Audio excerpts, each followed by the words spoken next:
How you doing? I'm Hassan. Look,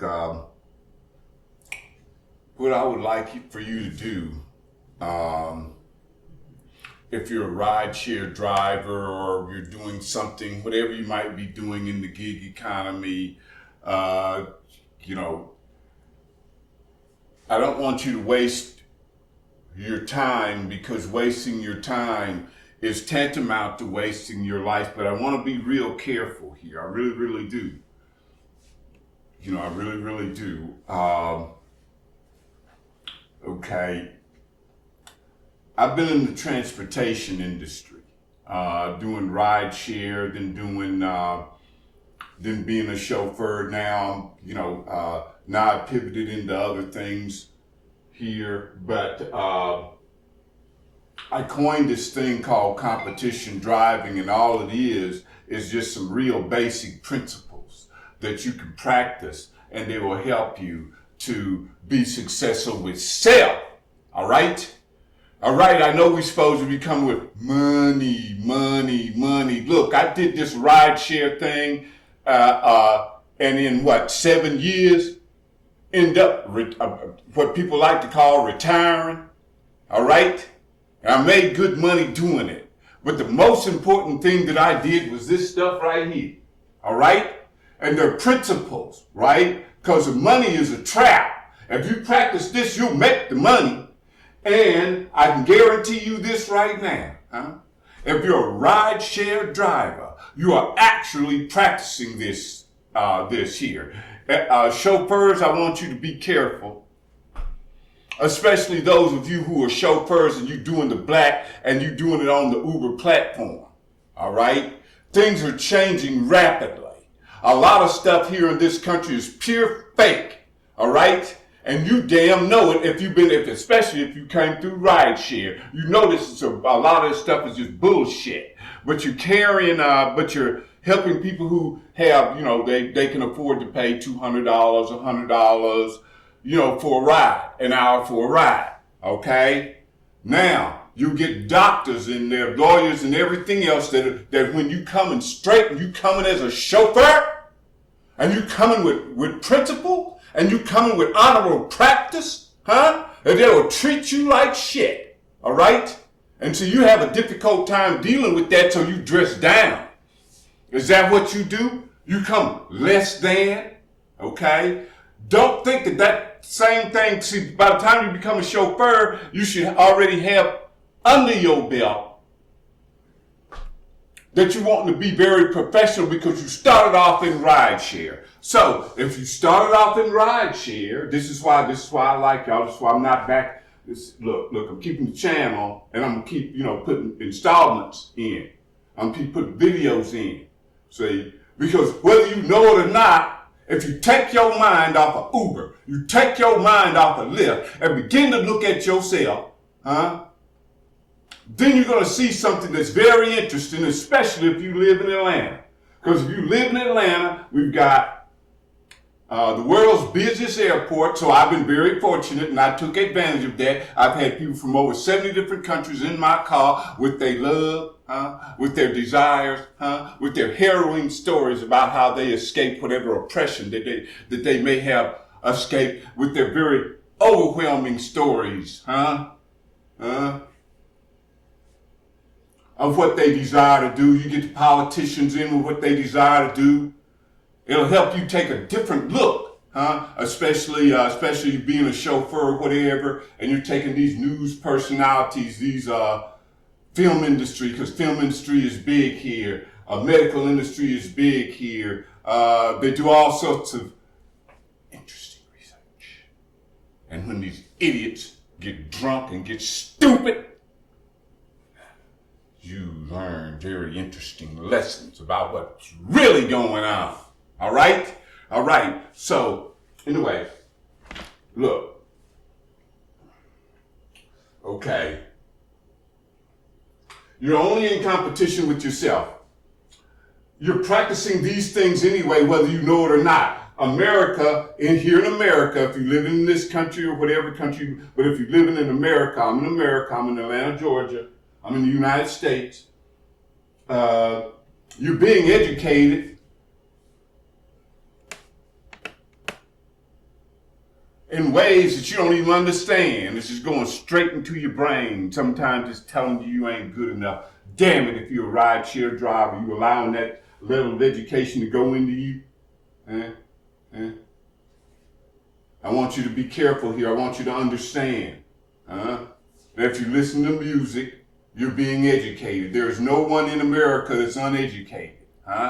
If they have a radio, TV, or something like that, you get as offended as you like, but I'm taking you here. The service, that's on your mind. You got service on your mind. You look at them, see people, oh, well, they somebody who's like this, so I'm gonna have this energy about me, or whatever the case may be. Hell, you get your ass killed out here, but you get killed mentally. That's what's happened to a lot of you Uber black drivers. You driving the black, and these passengers are jealous and envious of you.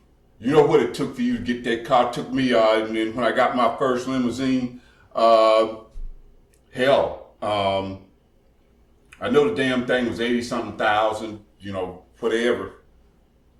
Well, they're paying you. They're paying for you to give this service, and then they get in and want to gaslight you and say ugly shit to you too. I'm going to say that, let me say this here, because this video I don't want it to come off as negative.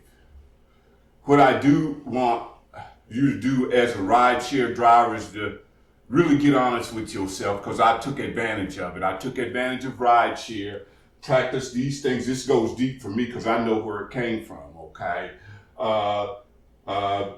And they're just principles that I have to practice safety, practice health, practice service, practice education, practice experimentation, and I have to do it. You, right here, I had to do it holistically, and then I had to put action to it. Do you understand?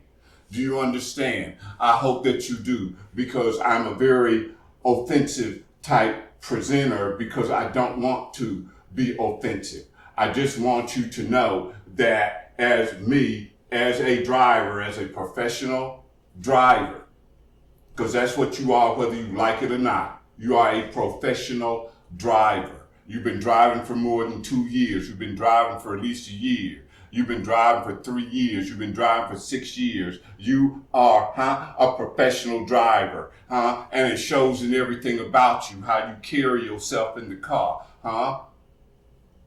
You serious about your profession. You do not work for Uber. You do not work for Lyft. You work for yourself. Uber and Lyft, they actually are providing a service to you. That is the way I looked at it. You can get as offended as you like, all right? You got to have somebody to blame for your lack of something happening the way you want it to happen. You can look at yourself. I had to look at myself, I had to look at myself, because I came from being homeless, but I'm supposed to not say anything about that, Well, I tell you what, look, you're a ride-share driver. I've heard so many wonderful stories of what you all do, how you work together as husband and wife to make this damn thing work, how you work together, how you figure out how you do it this much or that much, and you putting the money toward this, You are not a failure. You're a success. Oh, I'm a failure because all I can do is ride. You dumbass. There's 96% of the people in the United States can't do this work. And you want to say, oh, well, all I can do is just do ride share. Okay, look, I know you probably, those of you who are like that, are not listening to this. I pray, when I say I pray, I'm looking into myself. I just want the best, for you. I know that we're a lot better. I know the beauty of this thing that we have, and the money just it'll be all right with that.